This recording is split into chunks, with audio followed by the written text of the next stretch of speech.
Assalamu alaikum, my dear students.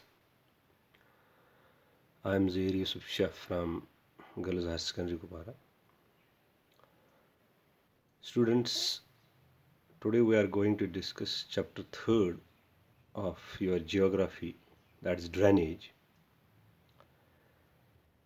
Before discussing the chapter, we will define some important terms related to the drainage so that you will better understand the chapter in coming lectures. So let us discuss the first term, drainage. Drainage जब आपके दिमाग में जब लफ्ज़ आता है तो हमें हमारे दिमाग में पानी की बात आती। तो ड्रेनेज का मतलब है जिसको हम उर्दू में निकासी भी कहते हैं, या निकासी आब या निकासी का निज़ाम। लेकिन यहाँ ड्रेनेज का मतलब कुछ दूसरा है। Drainage it describes the river system of an area. किसी इलाके का कोई जो दरिया है या किसी इलाके का कोई रिवर सिस्टम है, उसको हम ड्रेनेज कहते हैं। अब आपने देखा होगा कि कोई स्मॉल छोटी छोटी स्ट्रीम्स, छोटी छोटी नदियाँ जो मुख्तलिफ डायरेक्शंस में आती हैं और वो एक बड़ा दरिया बनाती हैं, और वो बड़ा दरिया जो है आहिस्ता आहिस्ता किसी बड़े झील में या समंदर में या ओशन में चला जाता है। जैसे अगर हम अपनी जम्मू कश्मीर की बात करेंगे, कश्मीर में हमारा जहलम वेरीनाग से शुरू होता है, उसके साथ फिर पहलगाम से लिदर नाला, फिर नीलम रिवर, फिर सिंध नाला, दूध गंगा। तो बहुत सारे जो छोटी छोटी जो नदियां हैं उसके साथ मिल जाओ बड़ा दरिया जहलम बन जाता है, और अल्टीमेटली वो जहलम जो है फिर अरबियन सी में चला जाता है वाया पाकिस्तान। तो इसका मतलब है कि जो river system of an area, जैसे कश्मीर का रिवर सिस्टम है जहलम है, तो ये एक ड्रेनेज है। तो ड्रेनेज हम कहते हैं river system of an area. अब दूसरा है ड्रेनेज बेसिन। अब ड्रेनेज बेसिन की जब हम बात करेंगे, the area drained by a single river system is called drainage basin. अगर कोई एरिया जो है, कोई दरिया सैराब करता है उस एरिया को, मिसाल के तौर पर जैसे मैंने कहा कि जहलम वेरीनाग से निकलता है, लेकिन देखो ये कितने इलाकों को सैराब करता है, यानी इसका पानी कहाँ कहाँ चला जाता है। That's called the area drained by single river system. तो रिवर सिस्टम, तो जो रिवर सिस्टम है, रिवर सिस्टम हम कहते हैं वो river, a river along with its tributaries. River और उनकी ट्रिब्यूटरीज जो छोटी छोटी होती हैं उसको हम रिवर सिस्टम कहते हैं। अब ड्रेनेज बेसिन हम कहते हैं the area drained by a single river system. अब रिवर सिस्टम में सिर्फ एक दरिया नहीं आता बल्कि उसकी ट्रिब्यूटरीज भी आती हैं। तो किसी एरिया का the area drained by a single river, अब कोई एरिया जिसको ड्रेन करता है कोई एक ही रिवर सिस्टम, उसको हम ड्रेनेज बेसिन कहते हैं। जैसे अगर हम देखेंगे वर्ल्ड का सबसे बड़ा जो लार्जेस्ट ड्रेनेज बेसिन है वो अमेज़ॉन है। अमेज़ॉन रिवर साउथ अमेरिका में है। और अगर हिंदुस्तान की बात करेंगे, यहाँ गंगा का बहुत बड़ा ड्रेनेज बेसिन है। गंगा जो है ये उत्तराखंड से शुरू हो के फिर बहुत सारे स्टेटों से गुज़र के फिर अल्टीमेटली ये बंगाल से होके बे ऑफ बंगाल में चला जाता है, वेस्ट बंगाल से होके, तो इतने स्टेटों में चला जाता है। इसका मतलब ये इसका ड्रेनेज बेसिन है। तो इसीलिए गंगा जो है इसका ड्रेनेज बेसिन इंडिया में बहुत ज़्यादा है। उसके बाद है river basin. It is the portion of land drained by river. अब ज़मीन का कोई हिस्सा है, उसको कोई दरिया क्या करता है, सैराब करता है, एंड इट्स ट्रिब्यूटरीज या उसकी ट्रिब्यूटरीज। इसके लिए हम एक मिसाल लेंगे ड्रेनेज बेसिन के लिए, रिवर बेसिन के लिए। It is the portion of land drained by river and its tributaries. For example bathing tub. आपने बाथिंग टब देखा होगा जिसमें नहाते हैं।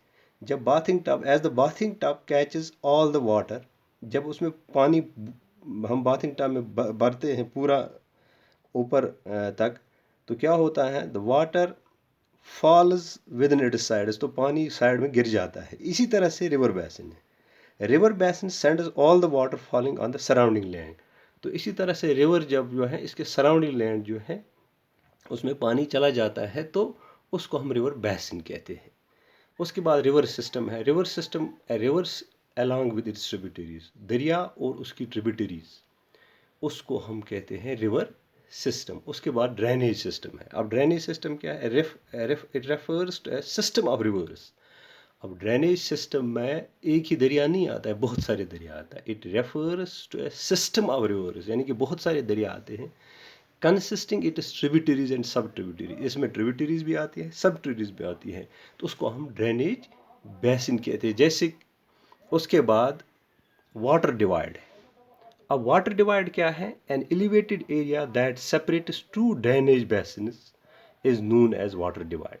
यानी वाटर डिवाइड हम उस चीज़ को कहते हैं कि मानो दरिया आ रहा है और आगे से कोई पहाड़ी जो है उस दरिया को दो हिस्सों में बांट देती है। अब जो एलिवेटेड एरिया है, ये पहाड़ी है, इसको हम वाटर डिवाइड कहते हैं। जैसे आप यहाँ देख रहे हो मैप पे, तो ये स्ट्रीम ए आ रही है, ये स्ट्रीम बी आ रही है। तो पीछे से जब दरिया आता है, जब दो स्ट्रीम्स आ रही है, तो ये पहाड़ी जो बीच में है, ये वाटर डिवाइड जो है, ये एक को यहाँ धक्का देता है और एक को इस डायरेक्शन में दे। तो ये स्ट्रीम इस यहाँ चली जाती है और ये स्ट्रीम यहाँ चली जाती है। तो बीच में जो पहाड़ी है, एलिवेटेड एरिया है, इसको हम वाटर डिवाइड कहते हैं।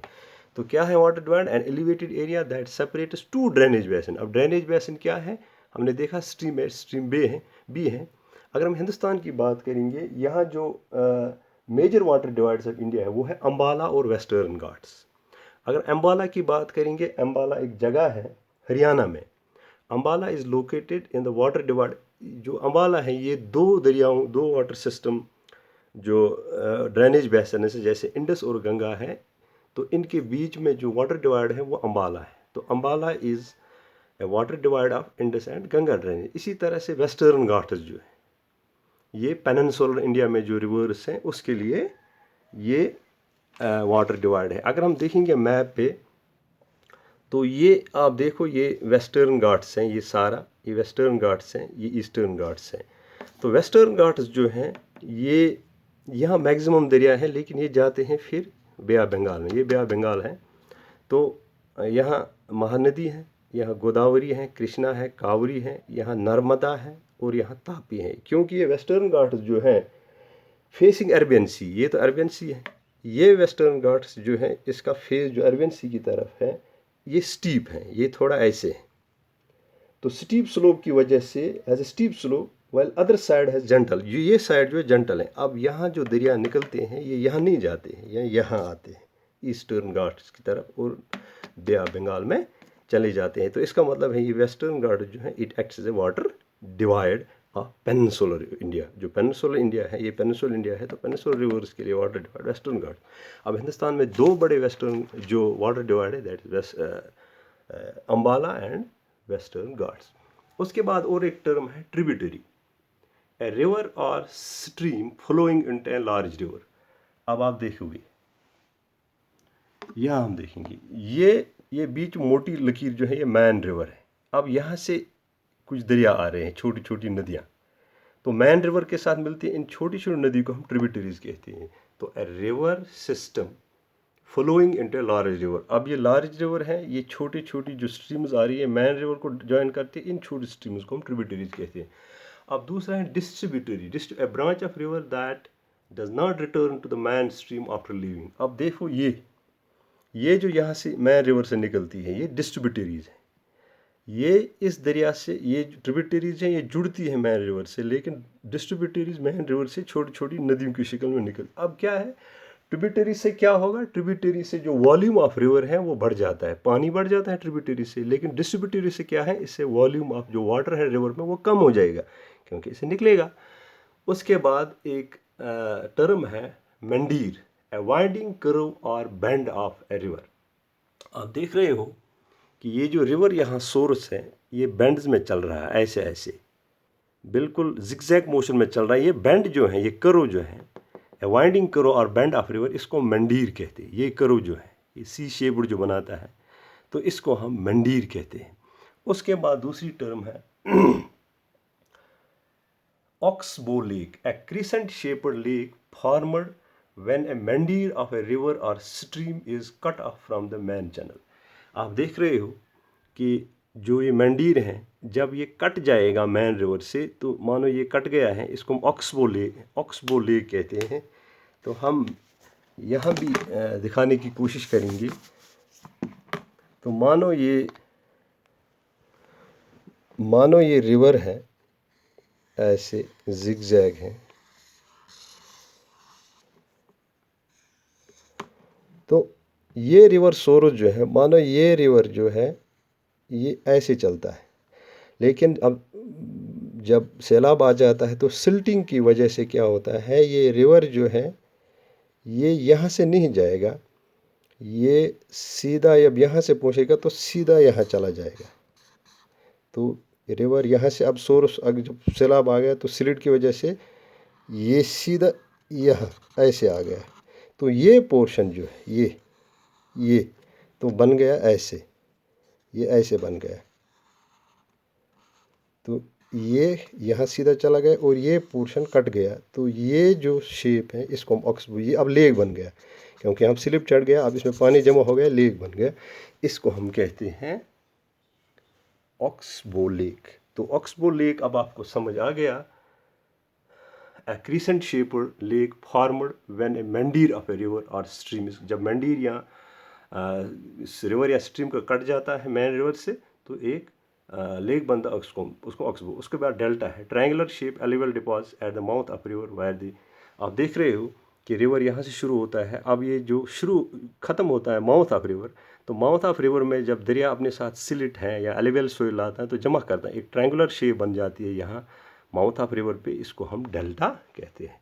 उसके बाद शैलोवर है, शैलोवर हम कहते हैं जिसमें ज़्यादा डेप्थ नहीं है, शैलो रिवर जैसे हम कहेंगे, यानी जो ज़्यादा गहरा नहीं होता है, कम गहरा। उसके बाद एस्चुरा है, a tidal mouth of a large river where the tide meet stream. आपने देखा होगा कि जैसे ये दरिया जो है ये डेल्टा बनाता है, लेकिन जो ये तो ईस्टर्न घाट्स वाले रिवर जो है डेल्टा बना, लेकिन वेस्टर्न घाट्स अभी जो मैंने दिखाए वो क्या बनाते हैं, एस्चुरी बनाते हैं। ये एस्चुरी क्या होता है, यानी दरिया जो है ये सीधा जो है समंदर के साथ मिल जाता है। जैसे नर्मदा एंड तापी मैंने बताया, वो सीधा अरबियन सी में चले जाते हैं, तो वो कोई डिपॉजिशन नहीं करते हैं, वो कोई डेल्टा नहीं बनाते हैं।